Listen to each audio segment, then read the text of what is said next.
येशू अनेक गोष्टी शिकवतो.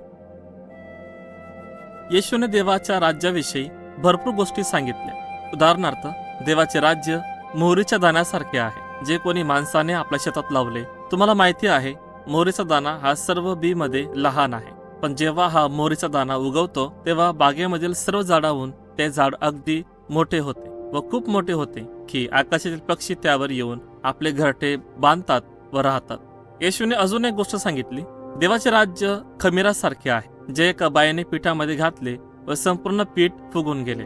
देवाचे राज्य शेतामध्ये कोणी माणसाने लपवलेल्या गुप्त खजिन्यासारखे आहे. कोणा दुसऱ्या माणसाला ते सापडले व त्याने ते पुन्हा तिथे ठेवले. त्याला खूप आनंद झाला. मग त्याने आपल्याकडे असलेले सर्व काही विकून आलेल्या पैशातून ते शेत विकत घेतले.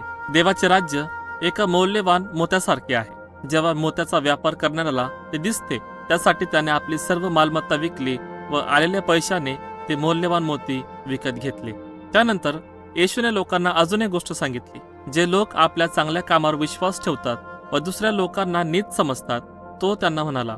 2 माणसे प्रार्थना करण्यासाठी मंदिरात गेले. त्या दोघांपैकी एक जकात वसूल करणारा होता व दुसरा खूप धार्मिक होता.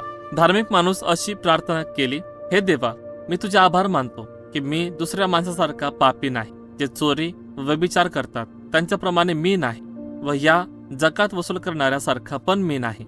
उदाहरणार्थ, मी आठवड्यातून 2 वेळा उपवास ठेवतो आणि आपल्या सर्व मिळकतीचा दशमांश तुला देतो. पण तो जकातदार त्या धार्मिक माणसापासून खूप लांब उभा राहून व स्वर्गाकडे न पाहता त्याऐवजी त्याने आपल्या हाताने छाती ठोकून ठोकून सांगू लागला, हे देवा, माझ पाप्यावर दया कर.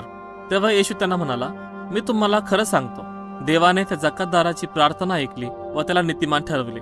पण त्या धार्मिक माणसाची प्रार्थना देवाला आवडली नाही. देव प्रत्येक गर्विष्ठाला नीच करेल व जो स्वतःला नम्र करतो त्याला देव उंच करेल.